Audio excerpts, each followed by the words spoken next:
we're not just here to serve, we're not just here to cook for you. Like, women have a mind of their own within this community and within this faith, and it's a beautiful mind, to say the least.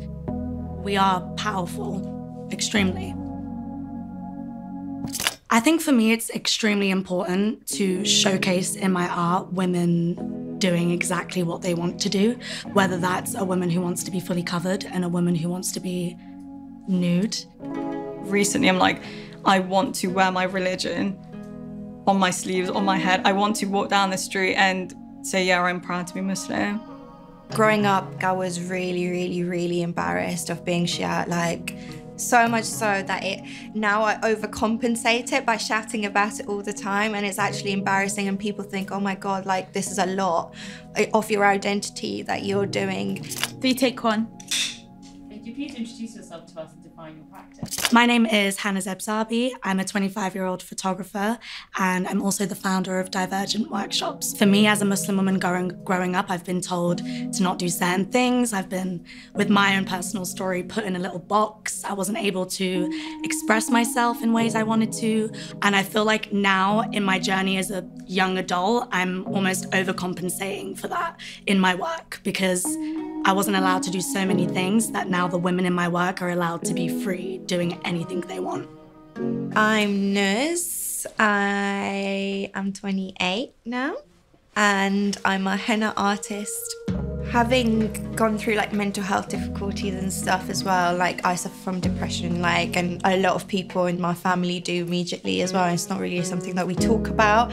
And henna was just a way of covering marks up at the beginning, and like, it felt like I could wear like short sleeve t-shirts and have a nice henna pattern that wouldn't make me self-conscious. And then also I could like express myself in whatever way I wanted. So it could be as intricate as I wanted, or it could be as abstract as I wanted. It really worked well and intertwined nicely with my emotions that I was feeling as a teenager. My name's Kazna, Asker, and I'm a fashion designer from Sheffield and originally from Yemen. In my work, I combine tracksuits, like all my British upbringing, like proper roadman tracksuits with like the abayas and the hijabs. Yeah, I just combine them and I make waterproof tracksuit abayas and jilbabs. I feel like they both have like negative connotations. Like when you see like the roadmen in their tracksuits, I mean, you automatically seem like roadmen, but like they're actually nice guys. And then you see like the hijab and the abaya, you have negative connotations for like oppression. But yeah, that was definitely like my goal, to like combine like my two cultures that I was raised around. Because then I would see like my brother in a whole like tracksuit, and then like my grandma praying for him in like her whole abaya. So that was like my vibe. How like the Muslim women in their traditional clothes pray for like the men in our communities.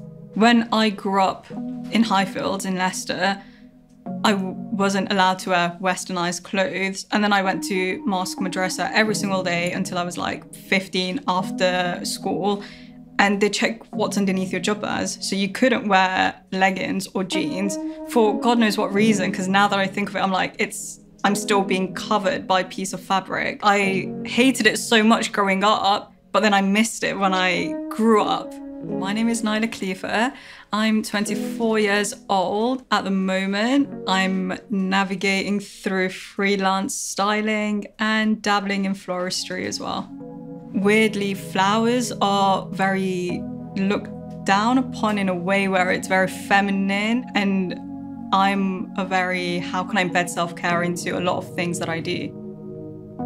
My name is Taslima Khan, and I am a dancer, actor, fashion designer, stylist, art director. The list can go on, but also I travel to different war-torn countries with different charities and NGOs, learn about the subject, and implement it within my designs and create education through fashion. So many women in my family are covered, you know, like I'm in that, and I see the women making their own choices, and that is liberation, like full stop. To be nude and to have skin doesn't equal liberation. To be liberated is to choose exactly how you want to guide and live your life. If a woman would like to wear the hijab, the burqa, the niqab, yes, you do that. That's liberation because you've chosen for yourself. To be liberated for me doesn't mean like take your clothes off. No, of course not. It means to just be and exist as the woman you are. Like, God is within us, do you feel me? So like, exist as that person, like not what the exterior is telling you to exist as. I don't see any of us within any of the spaces that I'm in. Coming from a dance background, I was probably the only Muslim girl that was within every show, every production. Even working behind the camera, it's always me. I wanted to be able to show up and showcase so that other people can see, yeah, you can be a dancer. Yes, you can be a stylist, you can be an actor, you can be a designer, you can be anything within the creative industry and still be Muslim. It's weird because I think I was kind of systemized to learn that it's not a problem. Because growing up, when I said I went to a white school, it was just, you just went with it. It was only when I grew up, I was like, wait, that was not okay. That was the discrimination, that was the prejudice. Why was I the only brown kid? Faith and religion should be a personal journey. And for me, it's like within my soul, and my relationship with God is separate, and I do feel like I can also be a liberated woman within my art, within my love life, within just existing. And I feel like that's important. And I feel like the relationship with God arguably could aid the liberation. I feel like every Yemeni is very rebellious. I don't know if it's like our culture, they really fight for like what they believe in. They're very like intense people. Maybe it's because the political warfare that's happening. Also, because there's a humanitarian crisis and no one talks about it. It's not in the like media or anything.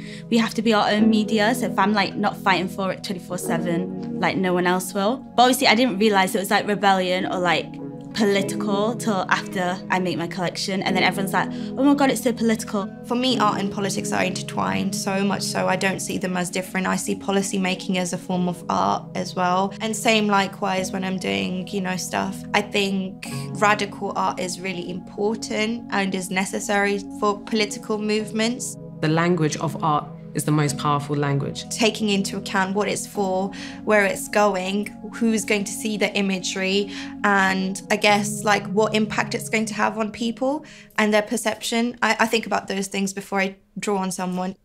Art is a language that is universal. It is informative for any age. So I feel that there is nothing else without creativity and politics. It's in line. My manifesto is to be the change I want to see in the world. Honestly, my only intention is to be sincere. As long as all my work has like sincerity and people can see that, then I'm good. For me, my practice, if I'm bringing something to the world and I'm making people happy, as long as I'm expressing myself and I'm contributing to something, I feel good. Yeah. Be grounded to the idea of fate and faith, and what's meant to be will be, because I'm a strong believer in that. Allah has written it out all for you, so why are you stressing? I have a big saying of stay golden, like no matter how horrible the world is. You can be a Muslim woman and be really successful. You can be a Muslim woman and do this and do that. Like, that's really beautiful. And I thought I couldn't, you know, growing up. You're not defined by your religion or your race to be within a space, with any space, even if it's not a creative space. So yeah, I think for me, I want to be a living proof. Amazing. Thank you so much.